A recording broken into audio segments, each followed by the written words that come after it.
Hello दोस्तों, कैसे हैं आप। आज मैं अपनी इस वीडियो में लेकर आया हूं छत्रपति शिवाजी महाराज जी का इतिहास और उन्होंने मराठा साम्राज्य की स्थापना कैसे की, उनके जीवन का संघर्ष। वीडियो को शुरू करने से पहले अगर आपने हमारा चैनल सब्सक्राइब नहीं किया है तो हमारे चैनल को सब्सक्राइब कर ले और अगर वीडियो पसंद आए तो लाइक, कमेंट और शेयर करना ना भूले।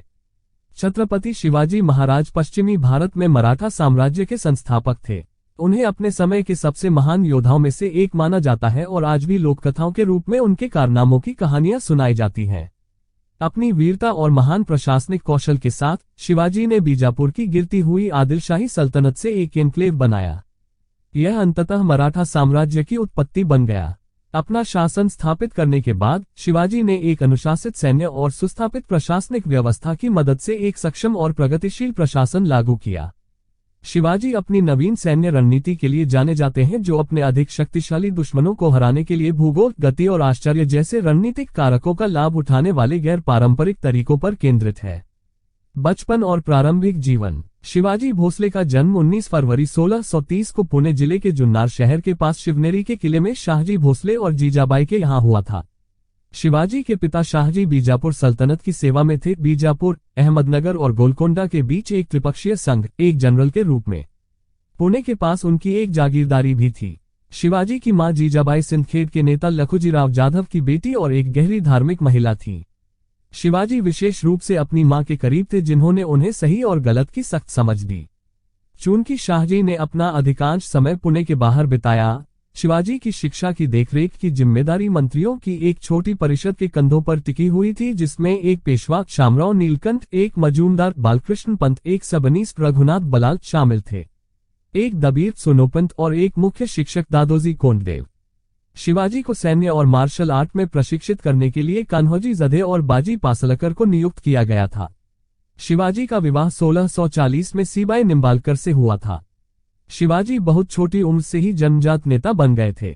एक सक्रिय बाहरी व्यक्ति, उन्होंने शिवनेरी किलों के आसपास के सह्याद्री पर्वत की खोज की और अपने हाथों के पिछले हिस्से की तरह इस क्षेत्र को जाना। जब वह 15 वर्ष का था, तब तक उसने मावल क्षेत्र से वफादार सैनिकों का एक समूह जमा कर लिया था, जिन्होंने बाद में उसकी प्रारंभिक विजय में सहायता की।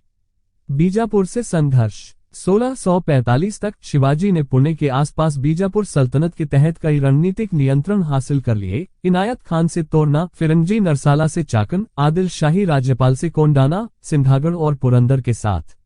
अपनी सफलता के बाद वह मोहम्मद आदिल शाह के लिए एक खतरे के रूप में उभरा था, जिसने 1648 में शाहजी को कैद करने का आदेश दिया था। शाहजी को इस शर्त पर रिहा किया गया था कि शिवाजी एक लो प्रोफाइल रखें और आगे की विजय से दूर रहें। शिवाजी ने 1665 में शाहजी की मृत्यु के बाद एक बीजापुरी जागीरदार चंद्रराव मोरे से जावली की घाटी प्राप्त करके अपनी जीत फिर से शुरू की। मोहम्मद आदिल शाह ने शिवाजी को अपने अधीन करने के लिए एक शक्तिशाली सेनापति अफजल खान को भेजा। बातचीत की शर्तों पर चर्चा करने के लिए दोनों 10 नवंबर 1659 को एक निजी मुलाकात में मिले। शिवाजी ने अनुमान लगाया कि यह एक जाल होगा और वे कवच पहनकर और धातु के बाघ के पंजे को छिपाकर तैयार होकर पहुंचे। जब अफजल खान ने शिवाजी पर कटार से हमला किया तो वह अपने कवच से बच गया और शिवाजी ने बाघ के पंजे से अफजल खान पर हमला करके जवाबी हमला किया, जिससे वह गंभीर रूप से घायल हो गया। उन्होंने अपनी सेना को नेताविहीन बीजापुरी टुकड़ियों पर हमला करने का आदेश दिया। प्रतापगढ़ की लड़ाई में शिवाजी के लिए जीत आसान थी, जहां लगभग 3000 बीजापुर सैनिक मराठा सेना द्वारा मारे गए थे। मोहम्मद आदिल शाह ने जनरल रुस्तम जमान की कमान में एक बड़ी सेना भेजी, जिसने कोल्हापुर की लड़ाई में शिवाजी का सामना किया। शिवाजी ने एक रणनीतिक लड़ाई में जीत हासिल की, जिससे सेनापति को अपनी जान बचाकर भागना पड़ा। मुगलों से संघर्ष। बीजापुरी सल्तनत के साथ शिवाजी के संघर्ष और उनकी लगातार जीत ने उन्हें मुगल सम्राट औरंगजेब के रडार पर ला दिया। औरंगजेब ने उसे अपने साम्राज्यवादी इरादे के विस्तार के लिए एक खतरे के रूप में देखा और मराठा खतरे को खत्म करने के प्रयासों पर ध्यान केंद्रित किया। 1957 में टकराव शुरू हुआ, जब शिवाजी के सेनापतियों ने अहमदनगर और जुन्नर के पास मुगल क्षेत्रों पर छापा मारा और लूट लिया। हालांकि बारिश के मौसम के आगमन और दिल्ली में उत्तराधिकार की लड़ाई के कारण औरंगजेब के प्रतिशोध को विफल कर दिया गया था। औरंगजेब ने शिवाजी को वश में करने के लिए दक्कन के गवर्नर शाइस्ता खान और उनके मामा को निर्देशित किया। शाइस्ता खान ने शिवाजी के खिलाफ बड़े पैमाने पर हमला किया, उनके नियंत्रण में कई किलों और यहां तक उनकी राजधानी पूना पर भी कब्जा कर लिया। शिवाजी ने शाइस्ता खान पर चुपके से हमला करके जवाब दिया, अंततः उसे घायल कर दिया और उसे पूना से बेदखल कर दिया। शाइस्ता खान ने बाद में शिवाजी पर कई हमलों की व्यवस्था की, जिससे कोंकण क्षेत्र में किले पर उनकी पकड़ गंभीर रूप से कम हो गई। अपने खाली खजाने को फिर से भरने के लिए शिवाजी ने एक महत्वपूर्ण मुगल व्यापारिक केंद्र सूरत पर हमला किया और मुगल संपत्ति को लूट लिया। क्रुद्ध औरंगजेब ने अपने मुख्य सेनापति जय सिंह प्रथम को 150,000 की सेना के साथ भेजा। मुगल सेना ने काफी सेंध लगाए, शिवाजी के नियंत्रण वाले किलों को घेर लिया, पैसा वसूल किया और उनके मद्देनजर सैनिकों का वध किया। शिवाजी औरंगजेब के साथ एक समझौते पर आने के लिए सहमत हुए ताकि जीवन के नुकसान को रोका जा सके और 11 जून 1665 को शिवाजी और जय सिंह के बीच पुरंदर की संधि पर हस्ताक्षर किए गए। शिवाजी ने 23 किलों को आत्मसमर्पण करने और मुगल को मुआवजे के रूप में 4 लाख की राशि का भुगतान करने पर सहमति व्यक्त की। साम्राज्य। औरंगजेब ने अफगानिस्तान में मुगल साम्राज्य को मजबूत करने के लिए अपनी सैन्य शक्ति का उपयोग करने के उद्देश्य से शिवाजी को आगरा आमंत्रित किया।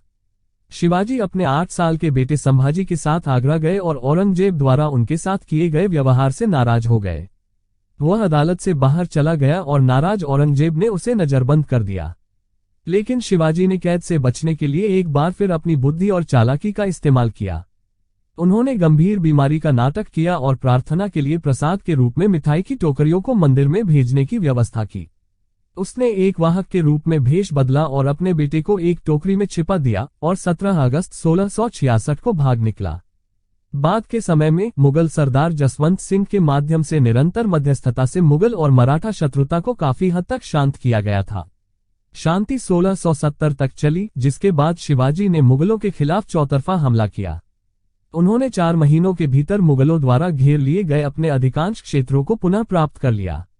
अंग्रेजी से संबंध। अपने शासनकाल के शुरुआती दिनों में शिवाजी ने अंग्रेजों के साथ सौहार्दपूर्ण संबंध बनाए रखा, जब तक कि उन्होंने 1660 में पन्हाला के किले पर कब्जा करने में उनके खिलाफ बीजापुरी सल्तनत का समर्थन नहीं किया। इसलिए 1670 में शिवाजी अंग्रेजों के खिलाफ बंबई में चले गए, क्योंकि उन्होंने उन्हें नहीं बेचा। युद्ध सामग्री। यह संघर्ष 1971 में जारी रहा, जब फिर से अंग्रेजों ने डंडा राजपुरी के उनके हमले में अपना समर्थन देने से इनकार कर दिया और उन्होंने राजापुर में अंग्रेजी कारखानों को लूट लिया। दोनों पक्षों के बीच समझौता करने के लिए कई वार्ताएं विफल रहीं और अंग्रेजों ने उनके प्रयासों का समर्थन नहीं किया। राज्याभिषेक और विजय। पूना और कोंकण से सटे प्रदेशों पर काफी नियंत्रण स्थापित करने के बाद शिवाजी ने एक राजा की उपाधि अपनाने और दक्षिण में पहली हिंदू संप्रभुता स्थापित करने का फैसला किया, जो अब तक मुसलमानों का प्रभुत्व था। 6 जून 1674 को रायगढ़ में एक विस्तृत राज्याभिषेक समारोह में उन्हें मराठों के राजा का ताज पहनाया गया। लगभग 50,000 लोगों की एक सभा के सामने पंडित गागा भट्ट द्वारा राज्याभिषेक किया गया था। उन्होंने छत्रपति सर्वोपरि संप्रभु क्षत्रकर्ता एक युग के संस्थापक क्षत्रिय कुलवंतस क्षत्रियों के प्रमुख और हैंदव धर्मोद्धारक हिंदू धर्म की पवित्रता को ऊपर उठाने वाले जैसी कई उपाधियां धारण की। राज्याभिषेक के बाद शिवाजी के निर्देशों के तहत मराठों ने हिंदू संप्रभुता के तहत अधिकांश डेक्कन राज्यों को मजबूत करने के लिए आक्रामक विजय प्रयास शुरू किए। उसने खानदेश, बीजापुर, कारवार, कोलकापुर, जंजीरा, रामनगर और बेलगाम पर विजय प्राप्त की। उसने आदिल शाही शासकों द्वारा नियंत्रित वेल्लोर और जिंजी के किलों पर कब्जा कर लिया। वह तंजावुर और मैसूर पर अपनी पकड़ को लेकर अपने सौतेले भाई वेंकोजी के साथ भी समझ में आया। उनका उद्देश्य एक देशी हिंदू शासक के शासन के तहत दक्खन राज्यों को एकजुट करना था और इसे मुसलमानों और मुगलों जैसे बाहरी लोगों से बचाना था। प्रशासन। उनके शासनकाल में मराठा प्रशासन स्थापित किया गया था, जहां छत्रपति सर्वोच्च संप्रभु थे और विभिन्न नीतियों के उचित प्रवर्तन की निगरानी के लिए 8 मंत्रियों की एक टीम नियुक्त की गई थी। ये 8 मंत्री सीधे शिवाजी को रिपोर्ट करते थे और राजा द्वारा बनाई गई नीतियों के निष्पादन के संदर्भ में उन्हें बहुत अधिक शक्तियां दी जाती थी। ये 8 मंत्री थे। एक पेशवा या प्रधानमंत्री, जो सामान्य प्रशासन के प्रमुख थे और उनकी अनुपस्थिति में राजा का प्रतिनिधित्व करते थे। 2 मजूमदार या लेखा परीक्षक राज्य के वित्तीय स्वास्थ्य को बनाए रखने के लिए जिम्मेदार था।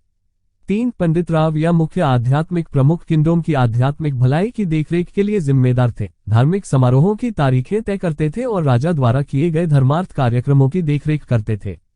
4 दबीर या विदेश सचिव को विदेश नीतियों के मामलों पर राजा को सलाह देने की जिम्मेदारी सौंपी गई थी। 5 सेनापति या सैन्य जनरल सैनिकों के संगठन, भर्ती और प्रशिक्षण सहित सेना के हर पहलू की देखरेख के प्रभारी थे। वह युद्ध के समय राजा का रणनीतिक सलाहकार भी था। 6 न्यायाधीश या मुख्य न्यायाधीश ने कानून के निर्माण और उनके बाद के प्रवर्तन, नागरिक, न्यायिक और साथ ही सैन्य को देखा। 7 राजा अपने दैनिक जीवन में जो कुछ भी करता था उसका विस्तृत रिकॉर्ड रखने के लिए मंत्री या इतिहासकार जिम्मेदार था। 8 सचिव या अधीक्षक शाही पत्राचार के प्रभारी थे।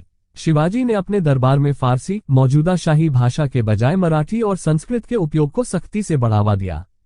यहाँ तक उसने अपने हिंदू शासन के उच्चारण के लिए अपने नियंत्रण वाले किलों के नाम भी संस्कृत नामों में बदल दिए। हालांकि शिवाजी स्वयं एक कट्टर हिंदू थे, लेकिन उन्होंने अपने शासन में सभी धर्मों के लिए सहिष्णुता को बढ़ावा दिया। उनकी प्रशासनिक नीतियां प्रजा के अनुकूल और मानवीय थीं और उन्होंने अपने शासन में महिलाओं की स्वतंत्रता को प्रोत्साहित किया। वे जातिगत भेदभाव के सख्त खिलाफ थे और उन्होंने अपने दरबार में सभी जातियों के लोगों को नियुक्त किया था। उन्होंने किसानों और राज्य के बीच बिचौलियों की आवश्यकता को समाप्त करने और निर्माताओं और उत्पादकों से सीधे राजस्व एकत्र करने के लिए रैयतवारी प्रणाली की शुरुआत की। शिवाजी ने चौथ और सरदेशमुखी नामक 2 करों के संग्रह की शुरुआत की। उसने अपने राज्य को 4 प्रांतों में विभाजित किया, जिनमें से प्रत्येक का नेतृत्व मामलतदार करता था।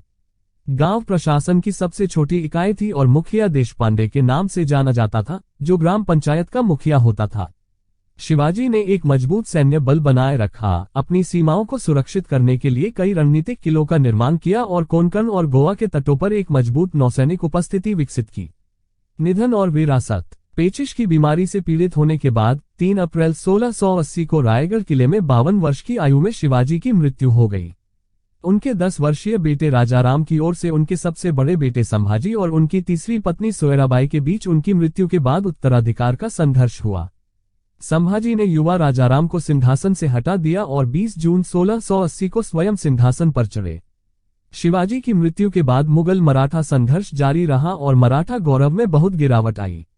हालांकि यह युवा माधवराव पेशवा द्वारा पुनः प्राप्त किया गया था, जिन्होंने मराठा गौरव को पुनः प्राप्त किया और उत्तर भारत पर अपना अधिकार स्थापित किया। तो दोस्तों, कैसी लगी आपको हमारी यह वीडियो? अगर आपको वीडियो पसंद आई हो तो हमारे चैनल को सब्सक्राइब करें, वीडियो को लाइक, कमेंट, शेयर करना ना भूले। जय शिवाजी महाराज, जय मराठा।